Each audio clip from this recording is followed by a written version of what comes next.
You're probably wondering why I have this random villager stuck in the back of my boat. I can assure you that his presence is completely voluntary. Way back in episode 1, we had a little incident with this particular village. Remember? He went kind of like this. Oh my goodness! How did this ever happen? Well, I assured everyone at that time that we would come back when we had proper armor and we would be the hero of the village. Two guesses as to how that worked out. Defeat? Why does it say defeat? Because we killed all the villagers, yeah, all the died? villagers are dead, so... Honestly, I'm not really sure what happened. I went back through the footage and it sure looks like there were a lot less villagers when we came back than when I left. So this episode is going to be a redemption arc story, hopefully. So if you want to see how that plays out, hang around to the end of the episode or skip to the timestamp. Meanwhile, we've got some work to do. For those of you who might be new to this channel, this is our iron generator. It is the heart and soul of our growing industrial district and is fed by these 8 different units that hold the villagers and their related zombie friends. Now these units, or I guess you could call them pods, are different than the conventional for 2 main reasons. One is you can see the obvious trapdoor hiding the scary zombies so that these guys can chillax and do whatever. The other is the distance between the bed and the bad guys. When nighttime comes around, these guys can go to bed whether the zombie is staring at them hungrily or not. Hi, how you doing? Yeah, I'm glad you like your house.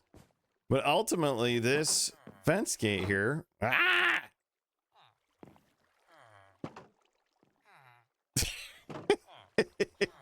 will be replaced with a door so that they can come down here and meet at the bell every night. Clearly, this is a lot different than the conventional layout for an iron generator. And you're probably asking yourself, why does he go through all this extra work to do this? Well, because sometimes life feels like it's trying to turn me into an NPC, and this is me pushing back. But while I am absolutely thrilled with how this turned out, there is one little thing that I have yet to do, and it's driving me insane. When I built this in creative, I built it starting at the base of the trees, which is right here, right? Which was cool, and everything worked, and everything was grand, except my trees are just floating on top of the water. That's not how trees work. So my original thought was to just extend the tree trunk down and that would fix everything, right? Nope. Way too easy. You see, in the real world, roots can drown. So if I was to extend the trunk straight down and just put the roots basically into the sand, that wouldn't be very realistic. Now, if I had been smart, I could have made a huge underground cave or underwater cave that was hollow in the inside, and the roots would be kind of interwoven with it. And once that idea occurred to me, then the imagination really took off. But unfortunately, I wasn't thinking that far ahead when I built this. So I think what we're going to do is we're going to make some stone columns that'll kind of actually act like a giant pot. And since it's weighted and sitting on the sea floor, we can pretend that it would never blow over in a storm. Sound good? Then let's get to it.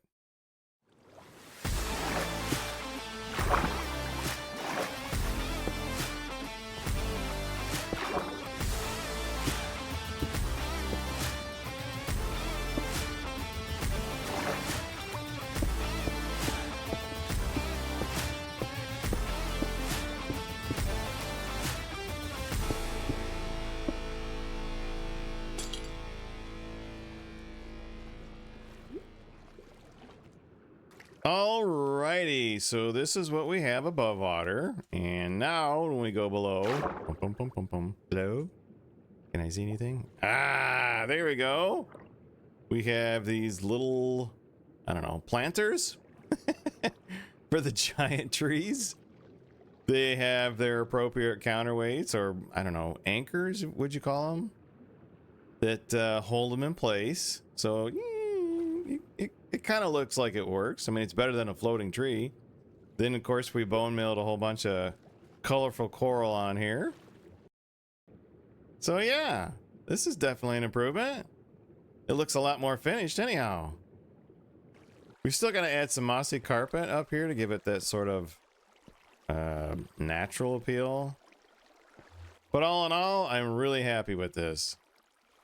It's the details, you know? They can really make a difference.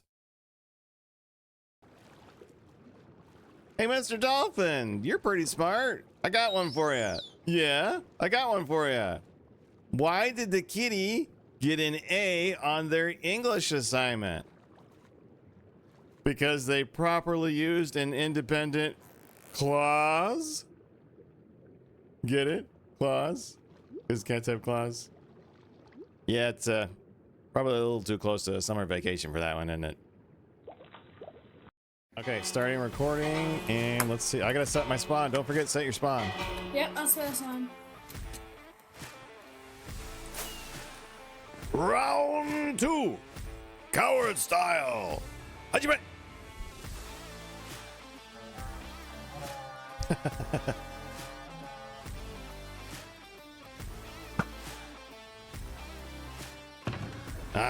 Reload.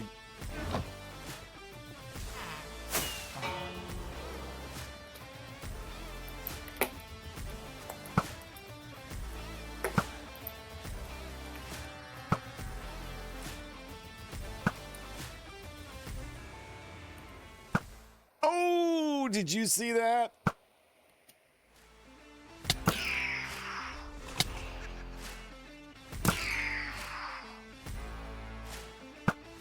Hold still, you little troublemaker.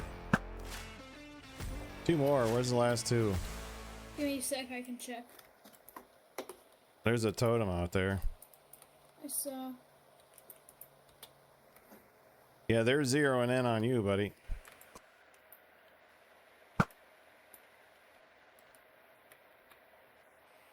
We won? We won. Well, there's nothing to it. Yeah. Much easier than last time. Yeah. I got down to 1 heart. Did you really? 1 heart.